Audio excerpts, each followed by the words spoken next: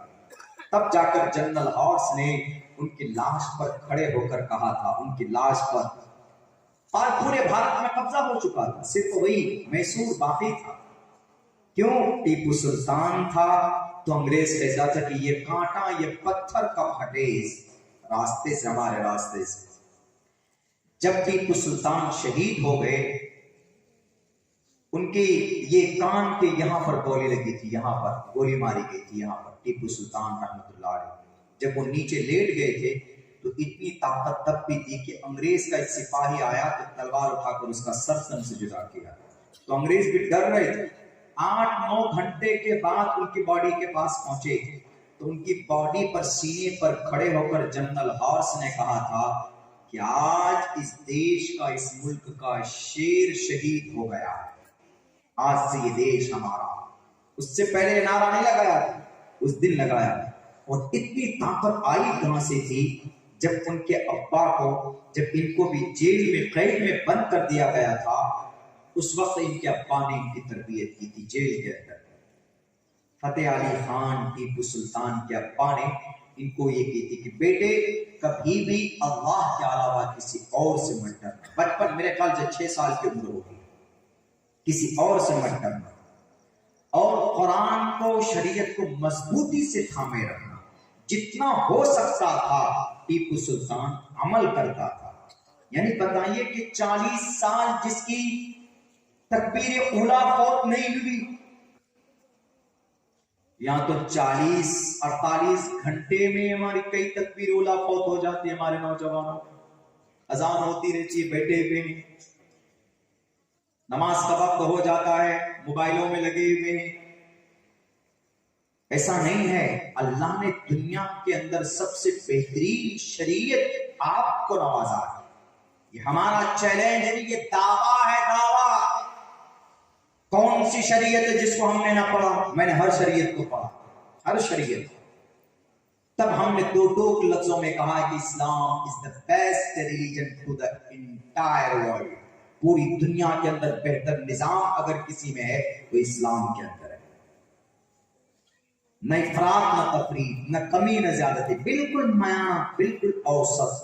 اور پھر یہ شریعت کے اندر کوئی تبدیلی ہوئی نہیں ہے۔ اللہ نے 1458 سال پہلے جس انداز میں نازل کیا تھا اسی انداز میں آج بھی اور قیامت تک رہے گا، اسی صورت میں۔ دنیا کی ساری شریعتیں بدل گئی، دیکھ لیجیے آپ، ہر ایک شریعت بدلی، کسی کی بھی ہو، کنفیوشنزم، آشوریو، شنٹو اور کمیونزم، یہود، نصارہ، یعنی کرسچنٹی، جوڈائزم، ان کی شریعت۔ ہمارے ہندوستان کے اندر ہمارے ہندو بھائی، ان کے یہاں ایشور بھی، ملک چینج ہوتا ہے، ہمارے ہندو بھائیوں کے خدا بدل جاتے ہیں۔ سری لنکا میں راون کو خدا مانا جاتا ہے، ہمارے بھارت میں رام کو خدا مانا جاتا ہے، ہمارے ہندو بھائی مناتے ہیں۔ لیکن اسلام کا خدا ایک ہے۔ سری لنکا کا مسلمان ہو کے بھارت کا قل هو اللہ احد، بس وہی قل هو اللہ احد۔ ہم لوگ نماز پڑھتے ہیں، اللہ کا آرڈر ہے، اب 5 وقت کی نماز پڑھتے ہیں۔ ہر کوئی پڑھتا کہ نہیں پڑھتا؟ چاہے تبلیغ والا ہو، دیوبندی ہو کہ بریلوی ہو کہ اہل حدیث ہو، 5 ہی وقت کی نماز پڑھے گا۔ کہیں پر بھی دنیا کے کسی بھی ملک کا مسلمان ہو، کسی بھی مکتب فقہ کا مسلمان ہو، وہ 5 ہی وقت کی نماز ادا کرتا ہے۔ چھوٹے موٹے اختلاف ہوتے ہیں، وہ الگ مسئلہ یہ ہے، لا تبدیل لکلمات اللہ ادب دھانی ورون السورتانی۔ یہ دنیا کے اندر دنیا والوں کو پیغام ہے کہ تم اسلام پر انگلی مت اٹھانا، اس لیے کہ اسلام 1450 سال گزرنے کے بعد بھی ایک نقطہ ادھر سے ادھر نہیں ہوا۔ ایک زبر بھی اگر کوئی حافظ صاحب غلط پڑھ دے تو پیچھے تقریباً 6.5 لاکھ حفاظ کرام ہیں ہمارے بھارت میں اس وقت، 6.5 لاکھ، تو فوراً ٹوک دیتے، فوراً۔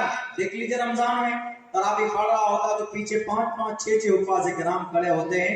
ایک زبر کے اندر کبھی بیشی نہیں کر سکتا کوئی، بدلنا تو دور کی بات ہے، ایک زبر اگر غلط پڑھ دے تو 5 روپے آ جاتے فوراً.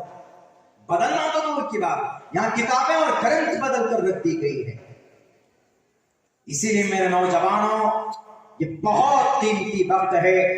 ماترمان پترمان چاریاوان پروشو ویدہ پرشستا دھارمکی ودیتی یسساماسمگمہ. ایک بات اور کہی گئی، اگر ماں باپ دیندار ہے، ماں باپ اگر مذہبی ہے تو اپنے بچے کو بھی مذہبی بنا دے گا.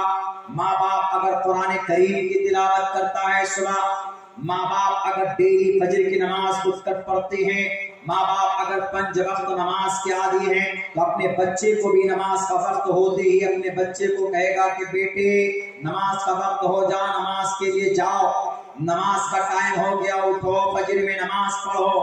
اور رات کو دیکھے گا کہ اس کا بیٹا کہیں پب جی گیم میں تو نہیں گھسا ہوا ہے، اس کا بیٹا سوشل میڈیا میں فیس بک پیج تو نہیں بنا رہا ہے، دنیا میں تو کچھ بناتا نہیں ہے.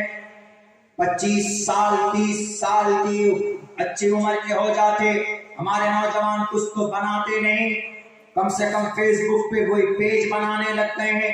آپ فیس بک، سوشل میڈیا، موبائل ضرورت کی چیز ہے. آپ ان کو صحیح استعمال بھی کر سکتے ہیں، آپ ان کا غلط استعمال بھی کر سکتے ہیں. آج موبائل کا غلط استعمال زیادہ ہونے لگا. ویب سیریز سب سے زیادہ موبائلوں کے ذریعے دیکھا جاتا ہے. پڑوسی ملک کا ویب سیریز نے ہمارے ماں بہنوں کے کلچر کو بدل کر رکھ دیا.